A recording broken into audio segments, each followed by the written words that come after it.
그때마다 치아는 더 깎게 되고 더 시리고 잇몸 또 내려가고 또 더 깎고 이런 악순환이 시작이 되는 거예요. 안녕하세요. 치대 나온 남자 치과의사 고광욱입니다. 어제 오랜만에 서울에 눈이 왔어요. 그래서 그런지 오늘 날씨가 참 꾸덕꾸덕하네요. 구독하기 딱 좋은 날씨네. 여러분, 연예인들은 앞니를 몽땅 다 라미네이트 하는 게 기본이다, 이런 말씀 들어보셨죠? 요즘 인터넷을 보면 라미네이트 광고가 정말 많아요. 물론 꼭 필요한 경우에만 하면 좋은 치료인데 제가 걱정되는 게 있어요. 교정을 하려고 생각 중인 분들이 라미네이트에 현혹되는 경우가 많다는 거예요. 라미네이트를 급속 교정이라고 생각들을 하시는 것 같아요. 치아에 철사를 붙이는 일반적인 교정 방법은 비용도 비용이지만 보기에도 안 좋고 특히 시간이 한 2년 정도 걸리니까 성격 급하신 분들은 빨리 교정되는 방법이 없을까 하고 찾다가 라미네이트를 보시는 것 같아요. 그런데 여러분, 라미네이트는 급속 교정이 절대 아닙니다. 라미네이트로 교정을 하면 어떤 일이 생기는지 지금부터 보여드리겠습니다. 여러분, 이 치아 한번 보세요. 치열도 가지런하고 광택도 좋고 이 정도면 아주 예쁜 치열이라고 할 수 있죠. 라미네이트로 치료한 치아예요. 그런데 라미네이트로 교정 치료가 되네요. 그런데 말입니다. 이 라미네이트를 한번 벗겨볼까요?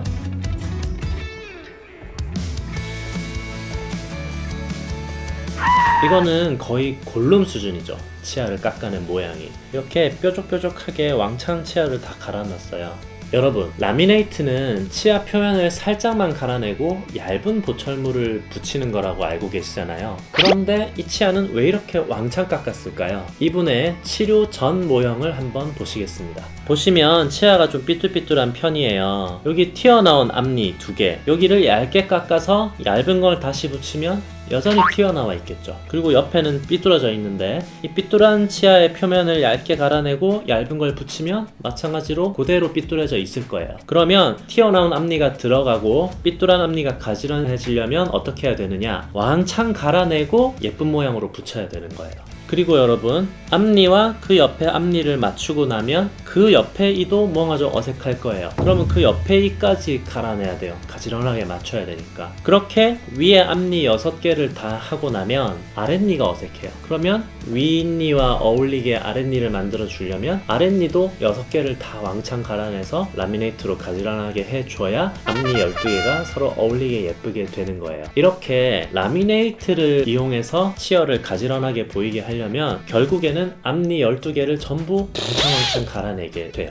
여러분, 아무리 치아가 예뻐진다고 해도 과연 이게 좋은 치료일까요? 이렇게 치아를 많이 깎더라도 어쨌든 예쁘게 치료는 됐으니까 뭐 부작용만 안 생기면 되는 거 아니야? 라고 생각하시는 분들이 계실 거예요. 하지만 안타깝게도 부작용이 생깁니다. 첫 번째 부작용, 일단 치아를 많이 깎잖아요. 치아가 엄청 시려져요. 우리 치아를 보면 치아 속에 아무것도 없는 게 아니라 이렇게 신경이 쭉 속 겉에서부터 들어와 있거든요. 라미네이트 하느라고 치아를 앞을 이렇게 왕창 깎아내면 그만큼 신경하고 치아 외부와의 거리가 가까워지죠. 그래서 되게 시려져요. 찬바람 불면 이렇게만 해도 시리고 또 차가운 걸 못 드셔요.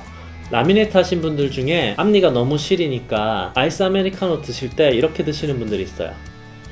이렇게 빨대로 치아에 안 닿게 이렇게 드시는 분들도 있어요. 강남역에 있는 카페 같은 데 가면 종종 봅니다. 이렇게 치아가 너무 시리면 결국에는 라미네이트 뜯어내고 이 신경을 제거하는 신경 치료를 한 다음에 다시 전체를 씌워주는 분들도 많아요. 이 조금 예뻐지겠다고 라미네이트를 했다가 결국에는 전체 씌우는 크라운까지 가게 되는 거죠.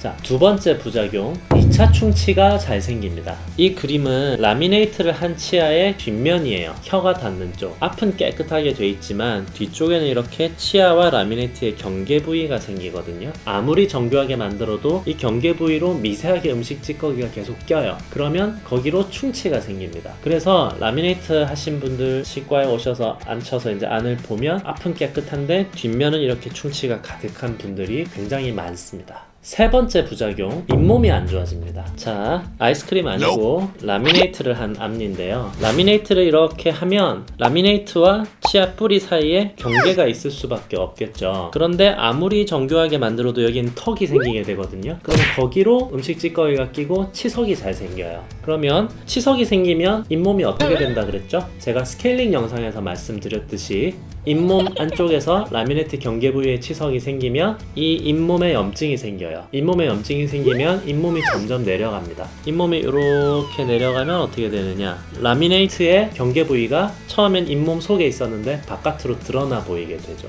이게 예쁜가요? 당연히 흉해지겠죠. 여러분, 라미네이트 같은 거는 한 번 하면 뭐 한 10년마다 한 번씩 갈아줘야 된다는 말 들어보셨죠? 이렇게 잇몸이 내려가서 경계가 드러나서 그래요. 그때마다 치아는 더 깎게 되고 더 시리고 잇몸 또 내려가고 또 더 깎고, 이런 악순환이 시작이 되는 거예요. 아니, 그렇게 라미네이트가 부작용이 많으면 그럼 라미네이트는 도대체 왜 만든 거예요? 그럼 왜 하는 거예요? 라고 생각하셨을 거예요. 여러분, 네이버에서 라미네이트라고 검색해보면 라미네이트의 정의가 나오는데, 치아의 표면을 최소한으로 삭제해서 손톱처럼 얇은 보철물을 접착하는 치과 보철물이라고 나와요. 이런 분들이 라미네이트 치료를 하는 거예요. 보시면 여기는 치아가 부식돼서 깨진 부분이에요. 그리고 보면 사이에 충치도 있죠. 아래쪽도 보면 얼룩덜룩하게 변색이 많고 사이사이에 충치도 조금씩 있는 것 같아요. 이런 분들은 변색된 부분, 손상된 부분이 많기는 하지만 치아를 전체 깎아서 씌우기에는 좀 많이 건강한 부분이 남아있단 말이에요. 이런 분들의 경우에 문제되는 부분만 좀 치아를 삭제해주고 나머지 부분을 얇게 깎아서 앞에 라미네이트를 붙여주면 이렇게 깨끗하게 됩니다. 한번 나란히 놓고 보겠습니다. 확연하게 비교가 되죠. 치아를 깎지 않고 문제되는 부분만 삭제하고 얇게 표면에 보철물을 붙여줬습니다. 이런 분들이 라미네이트를 하기에 적합한 사례입니다.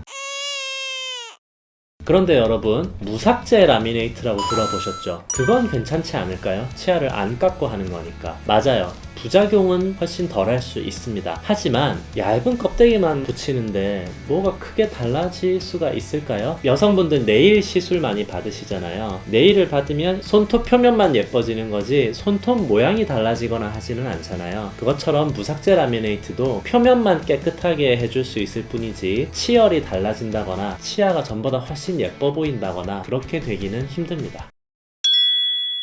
이렇게 라미네이트를 적용할 수 있는 경우가 거의 없는데도 불구하고 인터넷이나 이런 데는 라미네이트 광고가 왜 이렇게 많을까요? 저는 이게 일종의 환자 유인 행위라고 생각을 해요. 왜 중고차 시장에도 허위 매물이라는 게 있잖아요. 예쁘고 되게 좋은 차가 엄청 싼 값에 올라와 있는 거예요. 그런데 막상 그 차를 사겠다고 가보면 그 차는 좀 전에 팔렸다 그러죠. 그리고 대신 또 비슷한 좋은 차가 있으니까 이거 한번 보시겠어요? 하고 결국 그 가게에서 다른 차를 사게 만들잖아요. 라미네이트 광고도 그런 것 같아요. 치아를 조금만 깎고 아니면 거의 깎지도 않고서 삐뚤삐뚤하고 못생긴 치아들을 연예인들처럼 아이돌들처럼 하얗고 가지런한 치아로 그것도 며칠 만에 바꿔준다고 하니까 환자분들은 그 광고를 보고 일단은 그 치과를 가게 되는 거죠. 그런데 막상 가보면 라미네이트 치료가 좋긴 한데 환자분은 그 케이스에 해당하지가 않습니다. 대신 뭐 교정을 하세요, 아니면 뭐 올세라믹을 하세요, 이렇게 다른 치료로 유도를 하는 거죠. 저는 이게 바람직한 현상은 아니라고 생각을 합니다.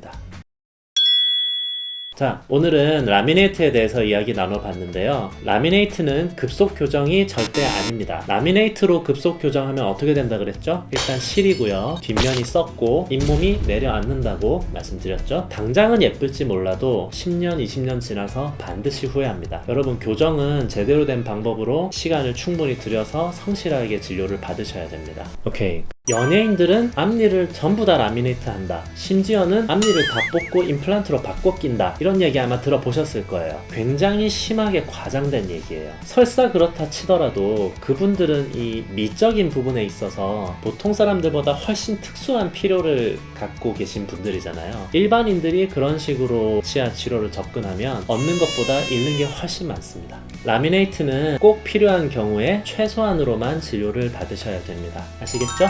여기까지 치대놓은 남자 치과의사 고강욱이었습니다. 감사합니다. 안녕.